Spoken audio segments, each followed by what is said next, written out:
to the Coach V Show. It is Mana Motivation Monday, September 30th, 2019, and we are here live from the Pacific Island Ethnic Art Museum in Strong Beach, California. The Coach V Show is your radio show for personal and professional development with expert insights and interviews to help you, me, and we become the best we can be. Where iron sharpens iron, together we rise on Island Block Radio, the pulse of the Pacific, where paradise lives. I am your host, Coach V. And the Coach V Show focuses on bringing you powerful and transformational content, knowledge, and proven tactics to help you, me, and we improve on our self-confidence, develop our potential and talent, increase our value in business opportunities, and the realization of our dreams and aspirations. Thank you so much for tuning in. Tonight, I'm talking to a rising star. What is that? A rising star is a person that is quickly growing in popularity, importance, and support in a particular field. Born in Tahiti, raised in the United States, LA for 6 years, and Chicago for 12 years. Mother is Tahitian and Euro-Asian descent, father to a Motu and Rarotongan in European descent. Parents put her in a private French school from kindergarten through 12th grade in these United States of America. I'd never heard of that, so we're going to be talking about that. In high school, she was a production assistant on short films, Arioi Vahine, produced in Tahiti by a Tahitian filmmaker. Her university focus at first was film programs and gained acceptance into USC, Fordham, UC Berkeley, and Stanford. Now, that's a crew now. With Stanford providing the best financial aid package near to a full ride, she chose Stanford.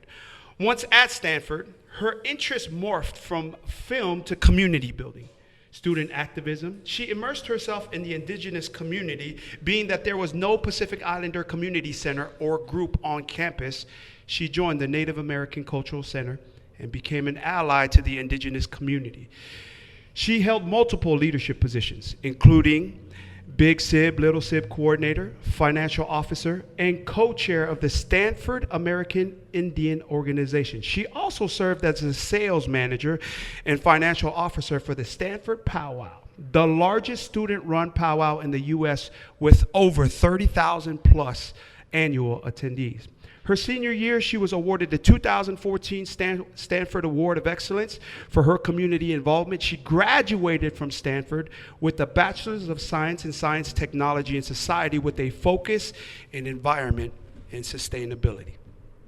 After graduation, she worked as a solutions consultant at the Oracle in Northern California Corporation in Redwood City, where she completed a rigorous sales training program, supported sales representatives, and worked on human capital management. Quickly realizing that tech was not the right industry for her and realizing she wanted to be in a field that supports communities, she switched into higher education, where she landed back at her alma mater at Stanford, at the Office of Undergraduate Admissions and Alumni Relations Coordinator and Admissions Counselor for Diversity Outreach and External Relations.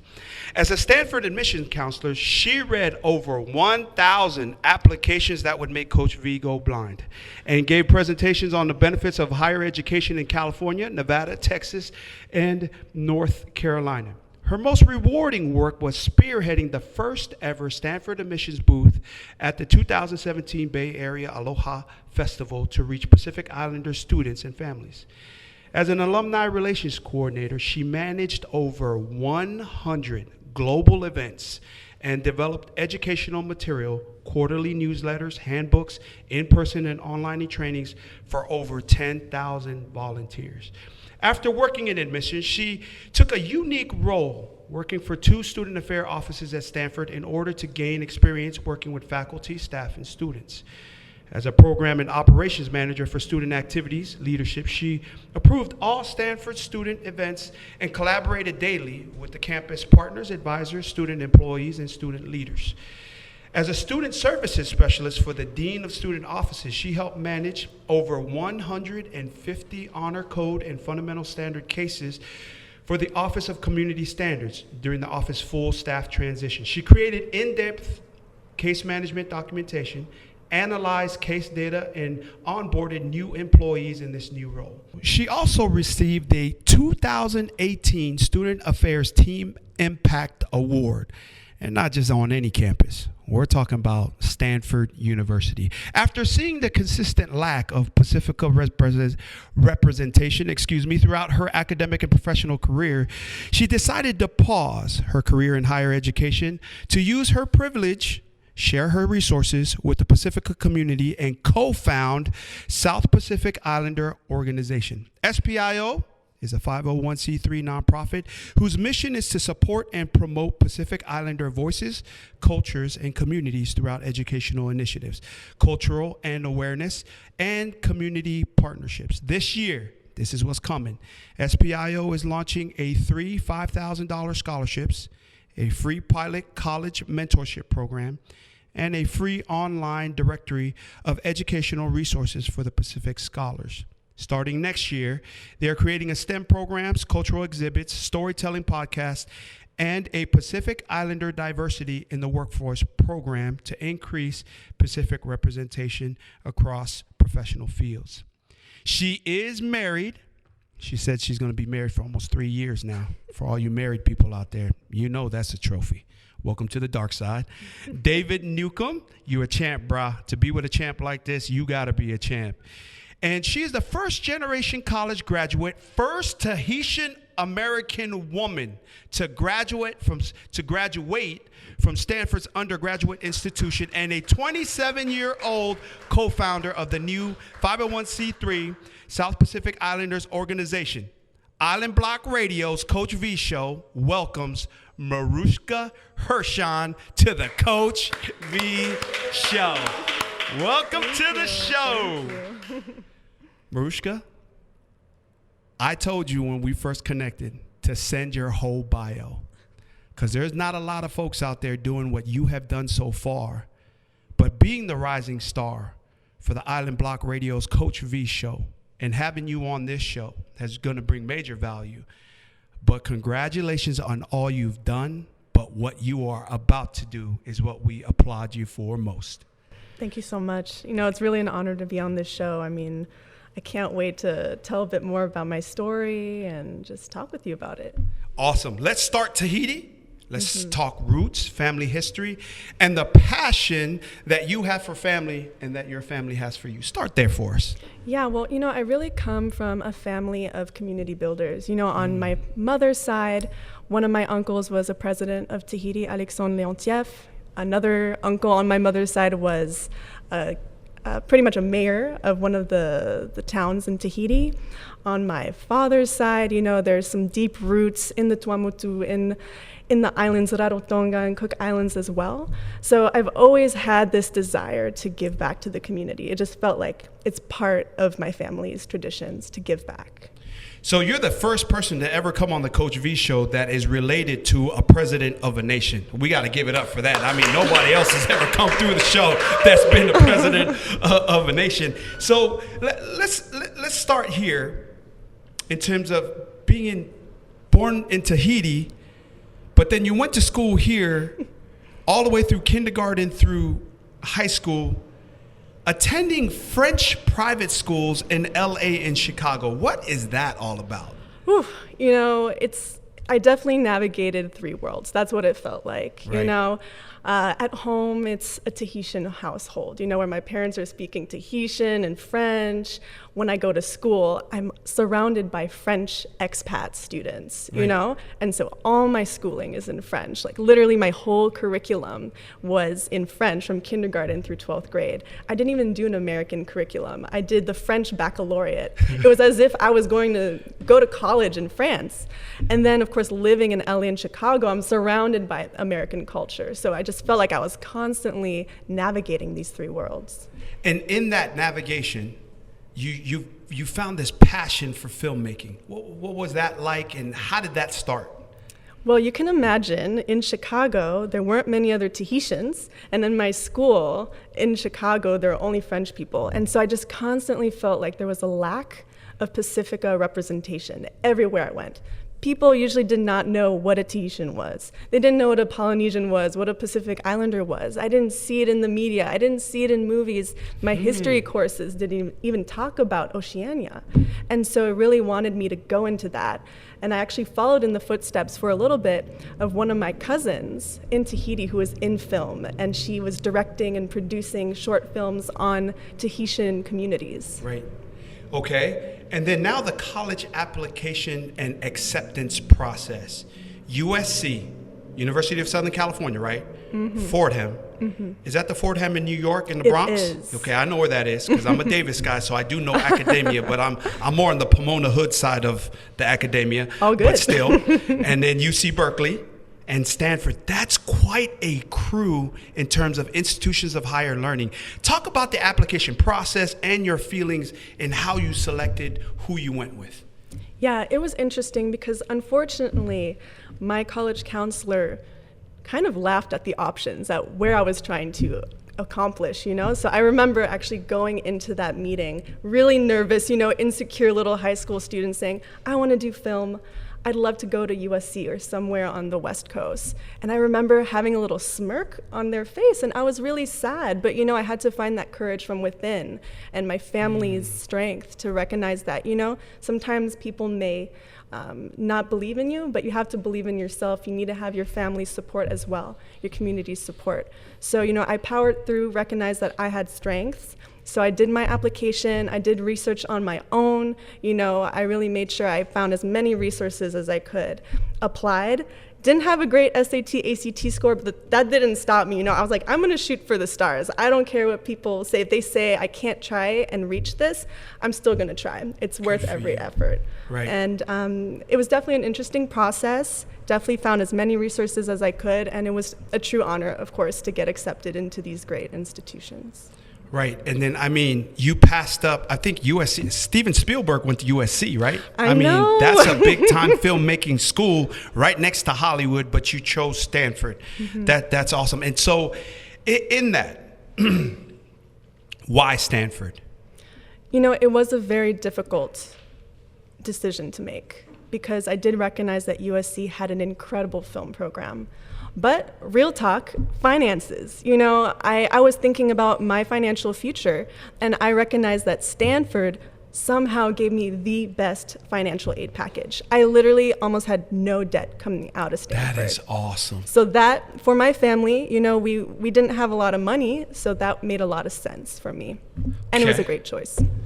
That's what I'm talking about. I mean, to have those kind of options for us and myself, having two kids, to create that kind of value, know where you were going, and we're only getting started here, but to know where you are going at such a young age, and then have the courage, what I call in coaching and in training, the audacity to go, why not me?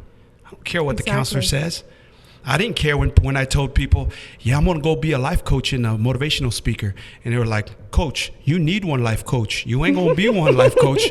Like, what? I mean, this is my uncles, right? My grandfather telling me, man, you're in a good spot. But you saw something and you went out there and got it done. And we applaud that. A rising star is a person that is quickly growing in popularity, importance, and support in a particular field. In studio tonight, we will keep it going on the Island Block Radio's Coach V Show's Rising Star, Marushka Hirshon, or as Notorious B.I.G. said, if you don't know, now you know. Welcome back to the Coach V Show on the Island Block Radio. We are in studio with Rising Star, co-founder of the nonprofit South Pacific Islander organization, Marushka Hirshon. Marushka, talk about being the first generation college graduate for your family, and then also the first Tahitian woman to earn and receive an undergraduate degree from Stanford University. What does that feel like? It's definitely a pressure, but also an honor. You know, getting in was the first step. Right. You know, because the family they were just going crazy for that, applauding that, right, and proud. Oh yeah, a lot of tears, a lot of hugs, a lot of calls from the family in the islands, but that was just the first step. Right. Then it's actually picking your major, choosing it, doing all the classes, making sure you get C's at a minimum, you know, C's get degrees, and then graduating. That's a really big issue. So I really relied heavily on the resources at Stanford. I think that was the most important thing for me. And I found my community within the indigenous community at Stanford. So that really was my lifeblood, making sure that I graduate on time. Yeah.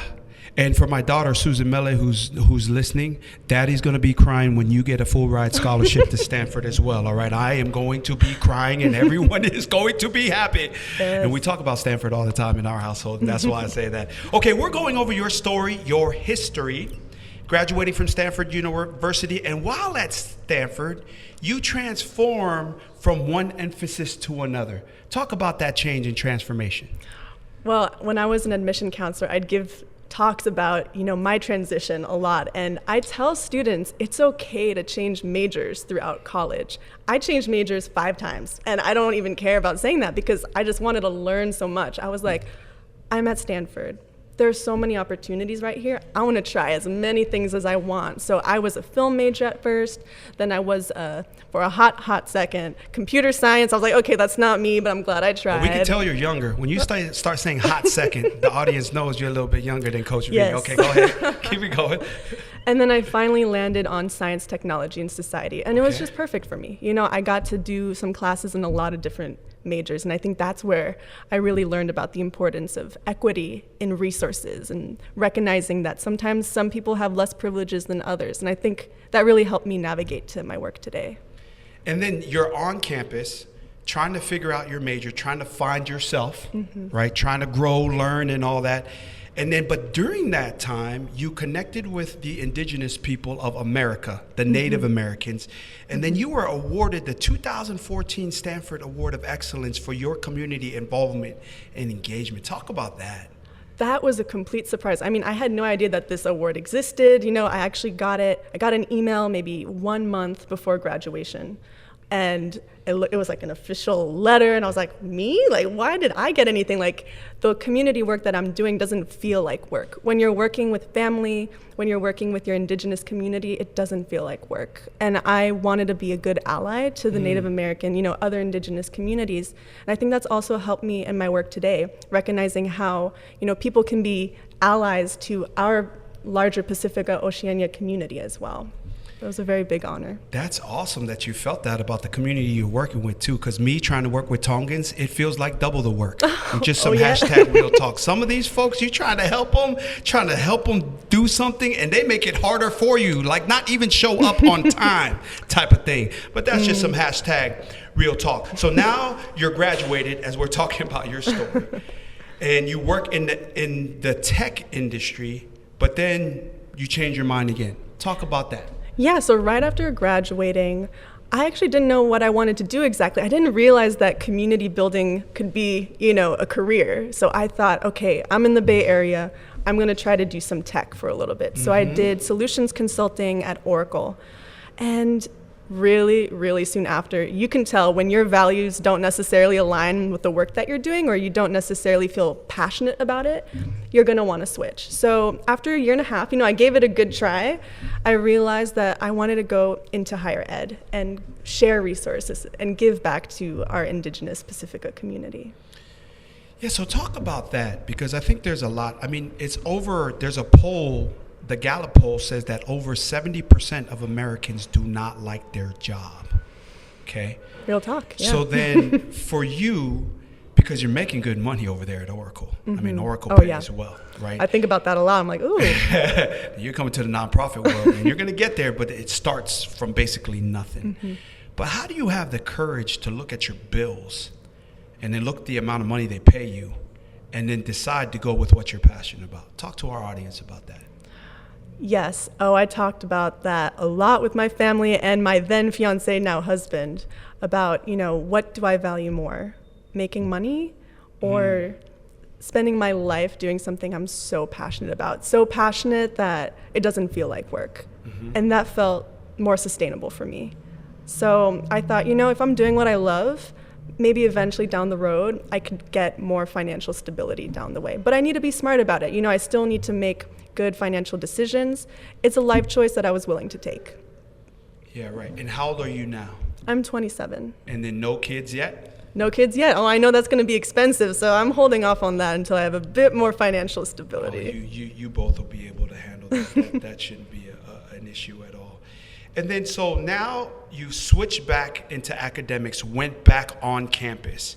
And during your time there, you are now again recognized again by Stanford University as an employee, as a staff, and a fellow peer as the 2018 Student Affairs Team Impact Award. What's that about? Explain to the audience what that is and that recognition. Yes, so for 1 year, I took this really interesting role working for 2 offices in student affairs. And one of them happened to be completely dead. Like everyone left that specific office. And so they had to pull in people they trusted to run that team for a whole year while they hired new people. And it was like a high work environment, like really stressful environment. And so our whole team, we were maybe 4 or 5 people. We got this impact award for making sure that, you know, our team was cohesive, that we did the work, and that we didn't let Stanford down. That's awesome. I mean, because as you well know, still kind of being a rookie in marriage, it's hard enough working with one other person. That's let real. alone real talk, right? Marriage is tough because of that. But I think marriage teaches us in terms of working with other people that to be selfless, that it's not about us. Oh, yeah. That together, like the V formation that I talk about across over 27 industries, that we really can go farther together, more efficiently, more effectively, right? In less time together than we ever can by ourselves. Right. Right. And then so in all that, in the life lessons, and I talk to a lot of the people it is that I coach, and then when I go visit with these companies about, hey, for things to change, you must change. If you don't change, nothing changes. But if you do change, everything changes. Mm-hmm. What are the life lessons that you've learned from being good with changing? What are some life lessons that you can offer us? Oof. That's hard because I definitely feel like I'm, as you mentioned, at the beginning of my career. So to say that I have really insightful things is kind of like not a humility thing to say, but... Well, you're a Stanford graduate. You got some insightful things to say, and you're an awarded one as a student, as a faculty member. So whatever it is that you'd have, we'd love some nuggets on that. Well, the first thing that comes to mind is just being comfortable with change. That's right. You know, just being comfortable with the flow. Like life, you don't know what's coming at you. And probably the main thing that's kept me together, you know, like there are roller coaster rides. Like I maybe don't like my career, you know, in tech, so I changed. My family and my then fiance, now husband, like clearly it's a testament. He was such a great support. Those were the people who really made sure that I had a strong foundation. Right, because change is going to happen to us whether we like it or not, and it's constantly happening, right? Okay, so then what are your biggest wows? Let's talk about a wow as a student. Because from an outsider, so I'm around Palo Alto a lot because my grandfather is in one of those acute centers that is right next to campus. And I look at that place with just wonder, like, wow, that's where it happens, right over there. What's some of your wows as a student about Stanford? Oh my gosh. I mean, I wish more students had experiences like this. I mean, across colleges. I mean, just the resources. It almost feels like too much for students. Like, whoa, why do I have all these resources? Why do I have access to these beautiful facilities? Like right away, you're just like, I wish more people had access to this. Right. Beautiful facilities. I mean, like you said, it's gorgeous. You just walk around. I'm on my bike every morning. I'm like, oh, this is a great day. Like today's gonna be another great day. You're surrounded. Probably this is the number one thing. Being surrounded by other students who have so much creativity and they all have this passion, like, and they all have interesting backgrounds and interests. Like everyone wants to do something passionate and different. And so being around inspiring people makes you want to like continue your path and do something that inspires you. Yeah, and here on the Coach V Show, we're all about that at Island Block Radio because we are who we roll with, we assimilate to whom we associate, and we become who it is that we hang around. Right. And thus the theme of this show, iron sharpens iron, together we rise, or being around the wrong people will sink your ship. And that's just some hashtag real talk. So to be around champions, feel that energy, right? And that synergy. And then now as a staff member, was it that same championship experience of being around people that were all about it? Yes, absolutely. I think it's slightly different. You know, the students, They're young. They got so much energy. They have they all want to start startups. They all want to start nonprofits. They all want to be part of these big acquisitions. It's slightly different in the staff world, but there's still this desire to create a space that helps the students. Say that again in terms of this, because not every institution embeds and seeds in their student that they are actually able to create a space. When you use that word, keep going on that. Other places, they just see the negatives and the why I can't and the speed bumps and the roadblocks, right? But at Stanford University, what you're saying is why not, right? Exactly. That is the mentality. I would say when you get there, it's a world of opportunity. There's no, you can't do this. There are no roadblocks. It's here are resources, here are people, here are your peers. You could work on your idea together. And it's true. I wish more institutions and more people thought like that, had that mentality that I can try anything I put my mind to. Right. Yeah, I love that. Well, we're going to keep this conversation going in the next segment. You are listening to the Coach V Show on Island Block Radio. And we're going to keep this thing moving. More wisdom coming at you. Stay tuned. Where iron sharpens iron, together we rise on Island Block Radio, the pulse of the Pacific, where paradise lives. Welcome back to the Coach V Show on Island Block Radio. In studio with Island Blocks Radio's Coach V Show's rising star, Marushka Raimere Hirshon. And our studio has been provided to us by the Pacific Island Ethnic Art Museum. Auntie, thank you for the hospitality. So let's talk about your create space. And your create space is SPIO. Talk to us about that. What is that? I feel like my whole life I've seen a lack of representation of Pacific folks, especially in higher education. And I felt like I was in a very privileged space. And if in these privileged spaces there aren't many Pacific peoples, I wonder what it's like for other higher education spaces. And it made me think, you know what? There are a lot of people like me and who want to give back to younger students and give resources and help them attain their dreams by going to college. And so that's what SPIO is trying to do. We're trying to create space for mentees to learn from people who've gone through the college application process and succeed in life through college. Now, you use two terms that I never use. I never use the term privileged space or privileged. And then I rarely speak about our South Pacific or API. I usually use the word API, but you use the word Pacifica. Why specifically those words? It's really hard to find a word that every single Pacific folk is inclusive. Yeah. So we try our best, knowing very well that some people, like in the islands, they may use a completely different word, and we may use Pacifica, it's maybe a different word. But we chose Pacifica, Pacific Islander, to talk about our Polynesian, Micronesian, and Melanesian community. Right, because all three. So explain to our audience, what is the difference between Micronesian, Polynesian, and Melanesian when you say Pacifica? It's interesting because those are terms that were created by colonists. That's what I'm getting at, okay? Exactly. Yeah. And that's why we don't even use those words, and we say Pacifica, Pacific Islanders, or even Oceania, Those are words that, the communities in the islands and in the diaspora are using right now to talk about our larger community. Yep, and you've already alluded to the why, SPIO, but talk precisely about your passion for doing so, that why. I want to see more Pacific folks in these spaces of higher ed. I want to see more Pacific representation in college, in grad school, getting PhDs, because those are opportunities that I think our community should have access to. I love that. So talk to our audience about where you're located, where people can look you up, and what you were doing. So we talked a little about, in my summary of your bio, about what's coming up for SPIO. How can we as a Pacifica community help you do for us what we need to be done for all of us? Well, we created a website called southpacificislander.org. Okay. And here we have our programs listed, and there are ways for people to get involved. We also have some scholarships. So if students want to apply or are looking for some extra money, Lord knows that I needed more scholarships. I wish there were more scholarships when I was a student. So we're starting to build that up. But people can really get involved. We have a volunteer opportunity list, so you could sign up.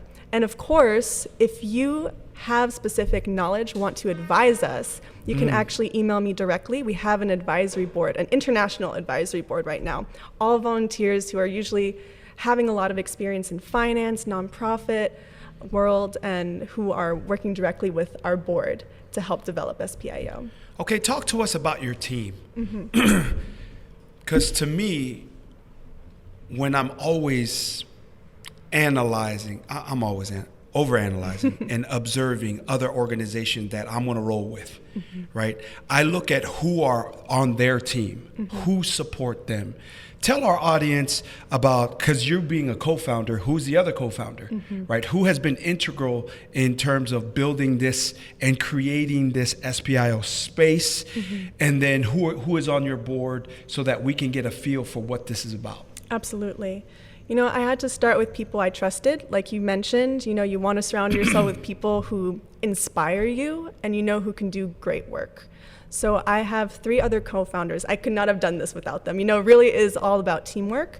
We all graduated from Stanford, and we all have different indigenous backgrounds. So, you know, I have Tahitian-American and then some Cook Islander.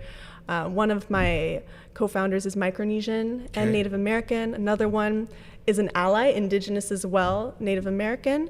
And then the other is Kanaka Maoli, Native Hawaiian. And through our networks, we're slowly expanding our board to include people from other Pacifica communities.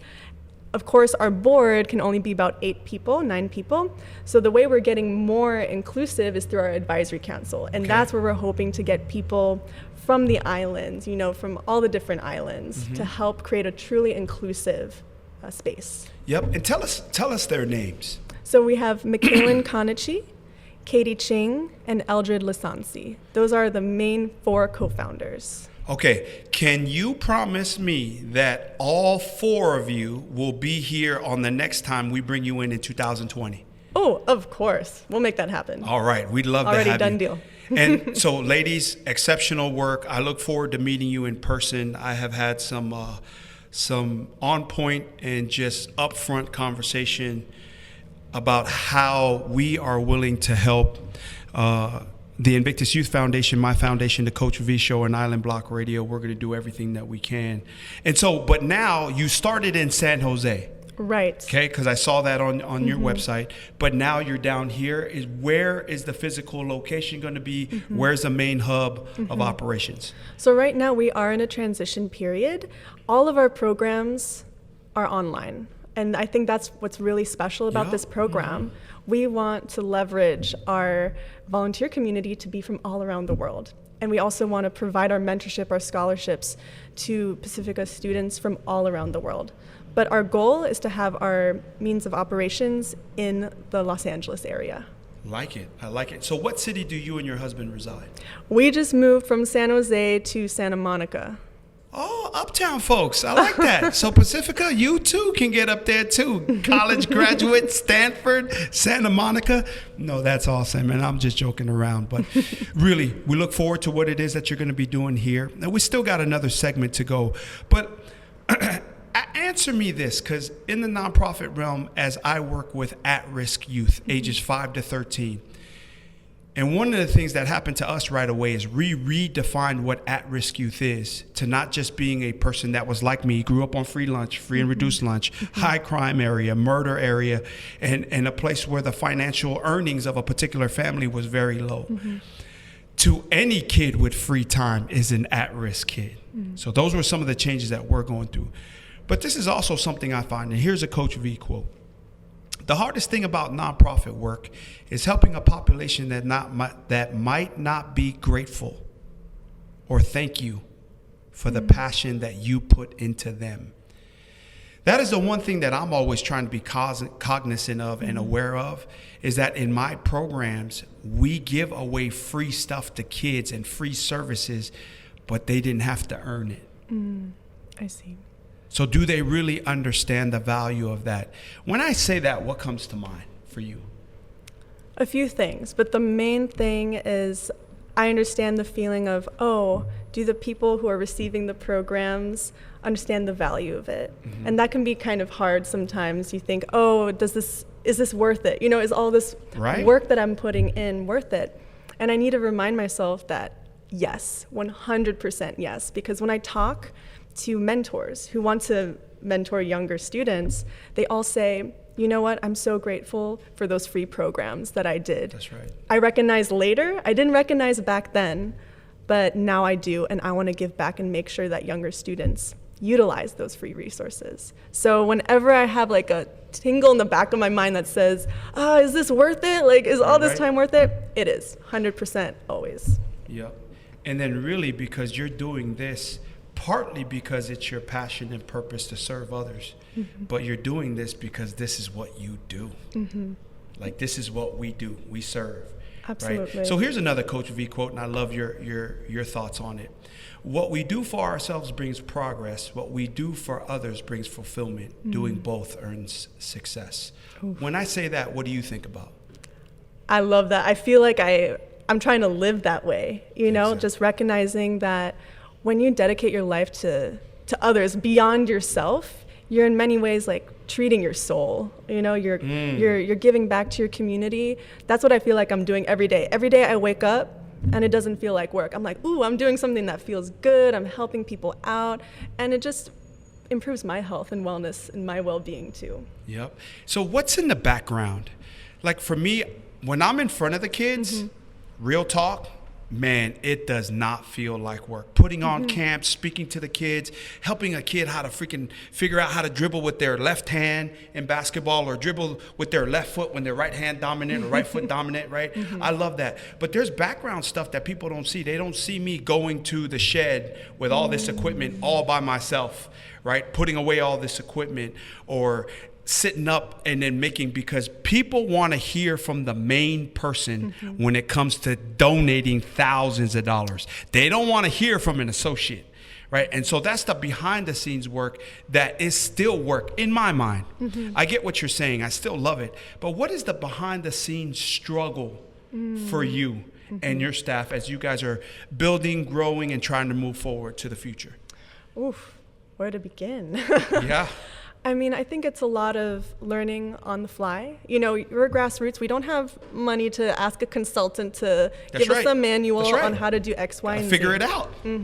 So I think having that humility of being able to ask people for help, asking the people you trust, and always staying positive. I think that's like the biggest lesson we've learned. Knowing that if our values are aligned, if you're with a great team and you are trying to create something beautiful for your community, I mean, what more can you ask for?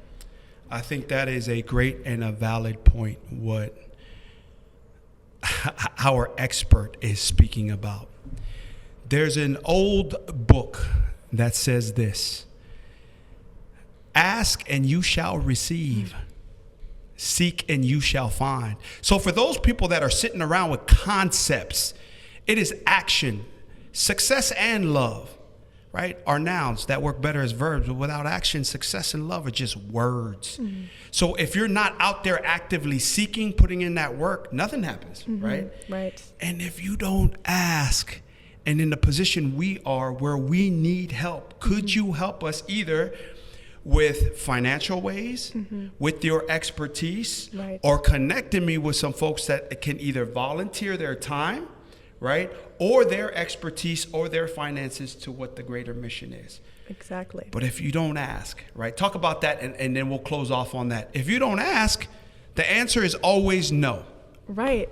That is one of the biggest life lessons I've learned. If you don't ask, you don't know what kind of opportunities exist. I think this has happened time and time again.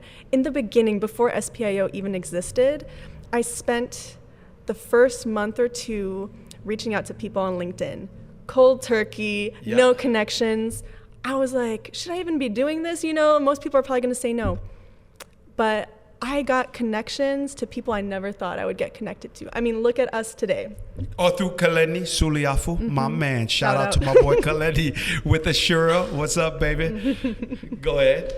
Yeah, so I mean, you just never know what kind of connection you're gonna make with someone. And take that leap.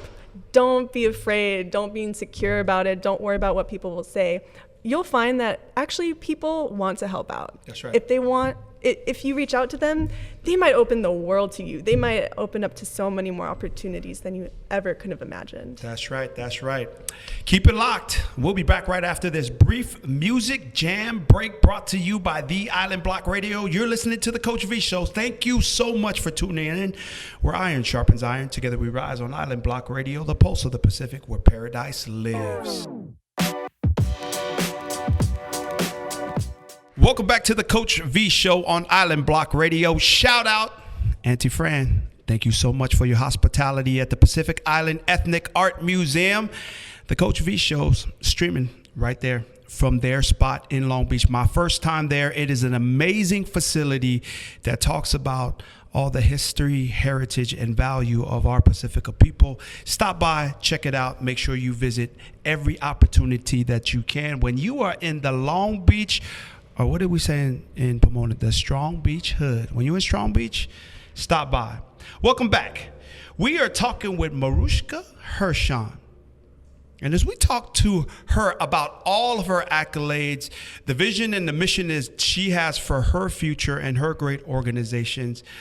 Marushka, talk to us about lessons that you've learned. Give me 2 lessons, life lessons that are fundamental for everybody in any industry, regardless of the age, that you learned through this journey of your long life of 20 plus years, right? 27 long years. 27 long years. Give me 2 life lessons and some nuggets of wisdom that the audience and I and our show crew in the building tonight, we want to hear from you.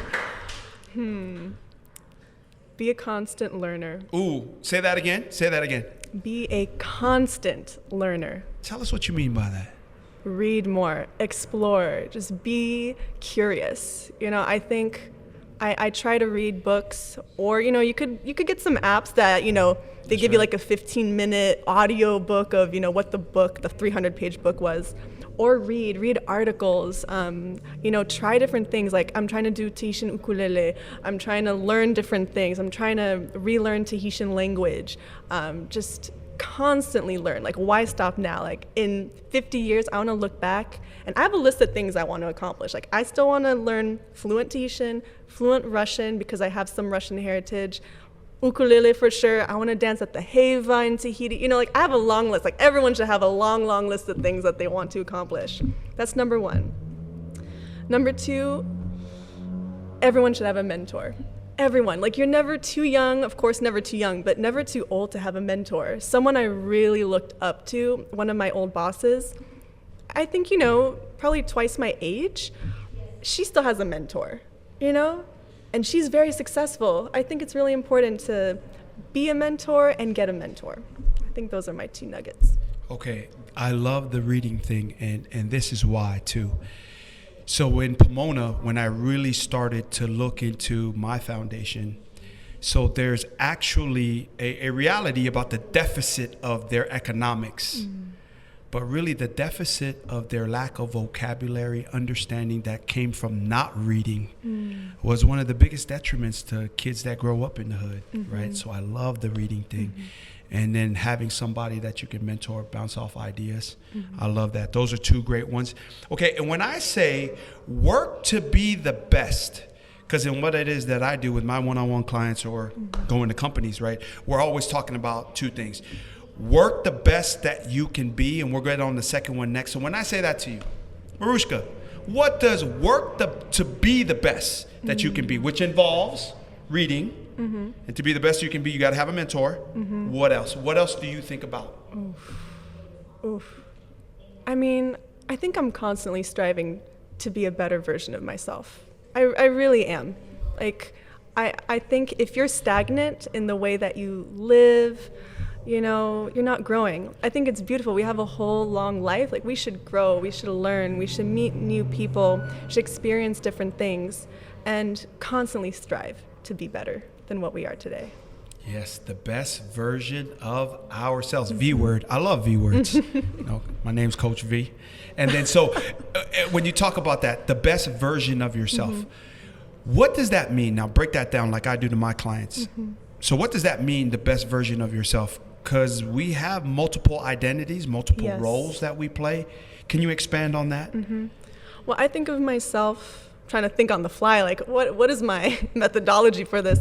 I think first it starts with you. Even if you care about your community, if you yourself, your health and wellness is not good, you can't give back to others. So for me, you can't pour into anybody else if you ain't got nothing to pour into anybody else. Go ahead. Exactly. Yep. So it really is a balance of treating yourself right, learning, being healthy, and then expanding your love and your light to your family and to your community. Right. So that's really my goal. It's to be the healthiest version of myself so I could be the best daughter, the best sister, the best wife, maybe mama one day or grandmother, and then community, member.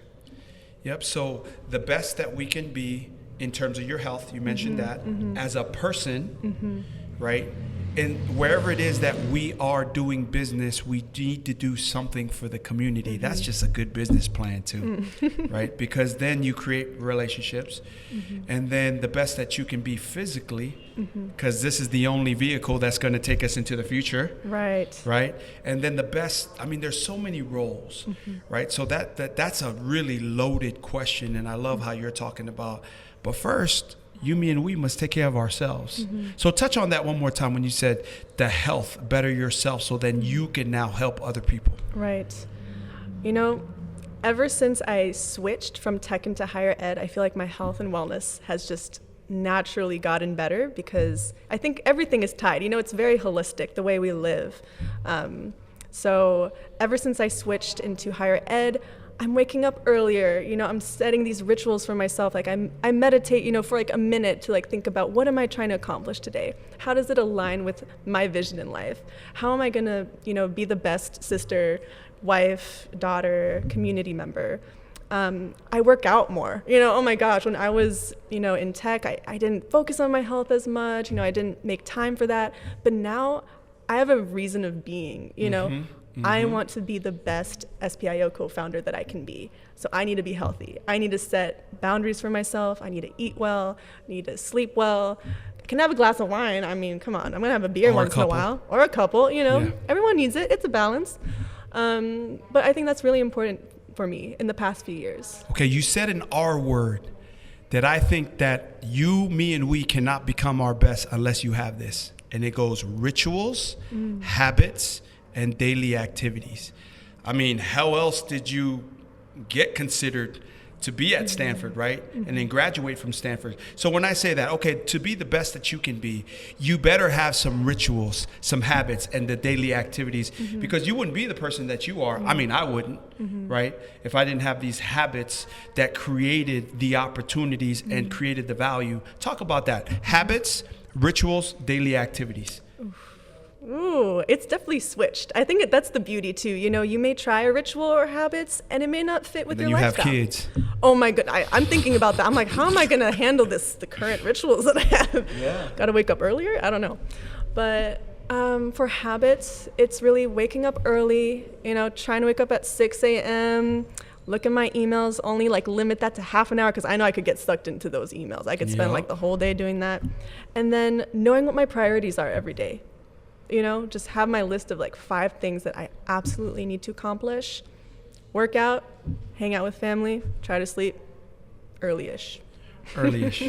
Yep. So tell me this. Does a person who worked in corporate tech in the Bay Area and then also worked on campus with the multitude of programs that you were associated and events with, do you get 8 hours sleep? Does anybody who's successful really get 8 hours sleep? talk about being your best version, that's definitely something I'm still striving for. You know, I'd say it's around 6 to 7, and that's why I mentioned before this interview, I have like a pot of coffee in the morning, trying to reduce that. But Hashtag coffee. Hashtag that gives me life. I need it. That's what I need right now. And it's fine. You know, like my habits aren't perfect yet, but that's okay. I think you're constantly striving to be better. Okay, let's get to the root of it, to how to be successful in the corporate world and life, leadership, and business. The habits, they better be listed in the calendar. Because if you don't have it listed in the calendar, you, my friends, my family, our audience, y'all just hoping for something to happen. But people that calendar and schedule their habits, their daily activities, and their rituals. Tell me about your calendar when you were working on campus. Is it not already set out at least a year ahead, right? How did you know? Wow, I completely forgot to mention that my life is dictated by my calendar. No question. I live by it, and I do put in, you know, what time I'm trying to wake up, when I'm trying to have my little coffee morning for myself, you know, reading something for like 15 minutes. All of that is scheduled. Everything. That's right. Because if you don't plan for it, you get what life gives you. Is that not right? Absolutely. Okay, let's talk about the main person, because husbands are the main person of any dynamic duo out there. How is your dynamic duo? Tell us about him. What does he do? And then the support. I mean, that he's, I mean, you went from making some cheddar to doing some grassroots stuff out there.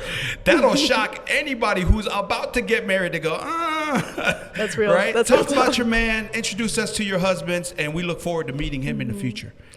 I mean, talk about surrounding yourself with people who inspire you. He is someone who inspires me. That's awesome. He is, constantly. You know, we all have our faults. You know, and I'll tell you, like, one of mine growing up was impatience, always impatient. And he's one of the most patient, kind people that I know. And I feel like over the past 5 years that we've been together, I've grown more compassion and kindness just in general, and more patience. So, you know, you really grow with your person.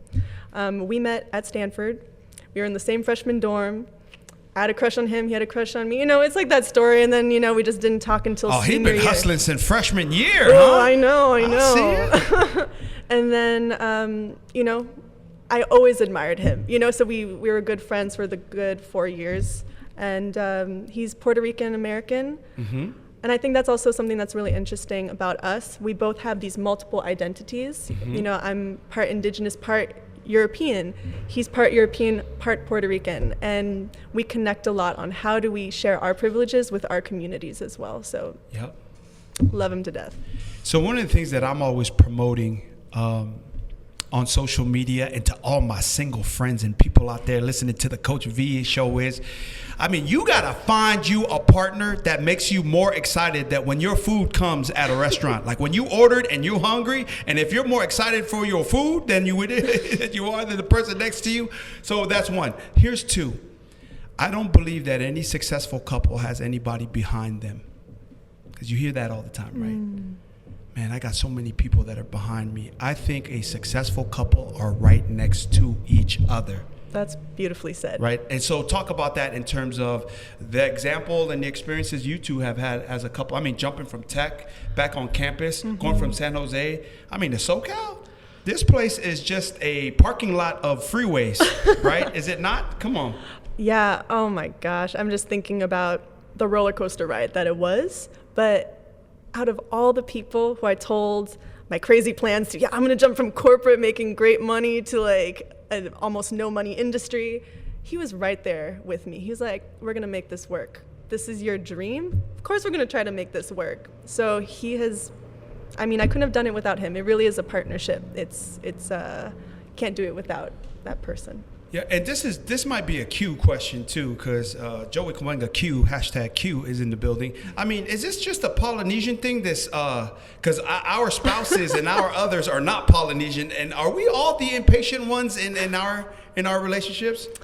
Q, yes or no? Of course. Yes.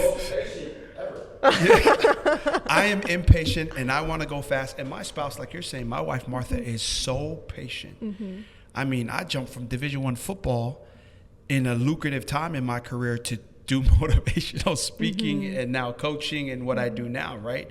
So you need somebody that believes in your dream. Right. And then the main thing I found for my spouse and I, for all of you that really matter and trying to make your relationship work, the listening more than talking is a love language that it doesn't matter what ethnicity you are, you're gonna need it.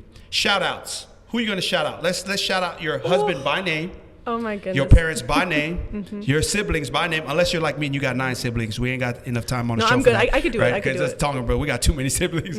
Okay, shout outs. Who you got? Okay, of course, grandmother Anito Maru. She was the OG entrepreneur in our family who moved to the U.S. So really shout out to her for Shout out just to grandma. showing Yep.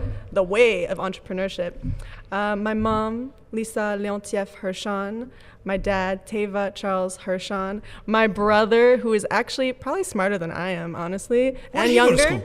school? He's currently in college at Rochester Institute of Technology. Wow. Smart man, Maximilian Arioi Vahine. And then, of course, the love of my life, David Newcomb. David, you are a champ. And then, so you got about a minute here. Close us off. What are some of your final thoughts about what you got going on, coming and having this Island Block Radio's Coach V Show experience? What are some final thoughts about our conversation, what you're doing, and all that? You know, this has been said before, but it's so true. It takes a village. It takes a global village to do community work. I mean, just conversations like this with other people who care so much about our community, it brings me so much joy and it energizes me. And I really look forward to giving more of myself to our community. Oh, that's awesome. And one of the things that I love to say is, you know, it takes a village, but we got to bring the village to something. And we have to act. I'm all about the verb of the village, and just not the noun of the village, right? And then what about your social media handles? How does people stay connected with you? Talk about, are you on LinkedIn, Instagram, Facebook? Talk about that. Does SPIO have a Facebook page that we can all like? Yes, we are pretty active on social media. We have a Facebook, Instagram, LinkedIn, and Twitter. So South Pacific Islander, that's usually the hashtag or handle for all of those. Okay, that's it. That is our show.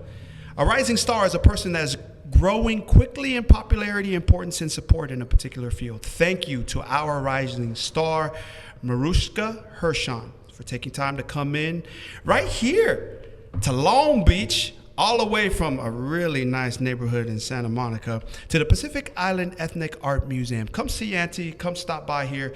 Thank you for your time. We really appreciate all of the wisdom that you brought out. We wish you, the Island Block family and the Coach V Show, nothing but the best. Let us know how it is that we can reach out and help you in all of your efforts here in SoCal or wherever you're doing anything. Just know that Invictus Youth Foundation, Coach V, Island Block Radio, Q, Joe Sav, The Boog, and the whole crew, we're going to be there to help support. It is of great importance for each of us to better ourselves, not only just to gain advantage for obtaining success, but for the sake of being our best. In doing so, we realize the best of our abilities and that everything and anything that we believe and work for can be achieved. This is how this success coach, keynote speaker, radio show host, and author lives. All about faith and family. Grateful for God's amazing grace. Tune in every Motivation Monday at 7 p.m. Pacific Standard Time to the Coach V Show, where iron sharpens iron. Together we rise on Island Block Radio, the pulse of the Pacific, where paradise lives.